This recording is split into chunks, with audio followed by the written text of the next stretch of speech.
રાજ ઠાકરે નિવેદન સામે CR પાટીલે પલટવાર કર્યો છે। ગંગાના પાણીને લઈને રાજ ઠાકરે નિવેદનની પાટીલે ટીકા કરી અને કહ્યું કે સૌ કોઈ લાંબા સમયથી ગંગાના પાણીનું સેવન કરી રહ્યું છે। જો પાણી અશુદ્ધ હોત તો આપણે અહીં ના હોત। રાજ ઠાકરેનું નિવેદન ગેરસમજ ઊભી કરવાનો પ્રયાસ છે તેવું CR પાટીલે સીધી ટકોર કરી। ગતરોજ રાજ ઠાકરે ગંગાના પાણીને લઈને નિવેદન કર્યું હતું।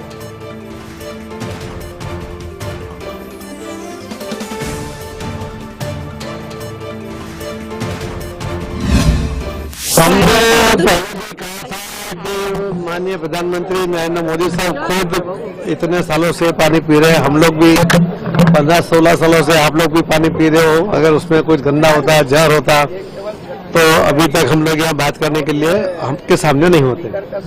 तो ये गलत प्रयोग करने की जो कोशिश होती है, गलतफहमी पैदा करने की जो कोशिश है, उससे सभी लोगों को बचना चाहिए। सही बात के ऊपर जरूर टीका करें, मगर ऐसे गलतफहमी से आधार पर लोगों के मन में एक डर का माहौल पैदा नहीं करना चाहिए।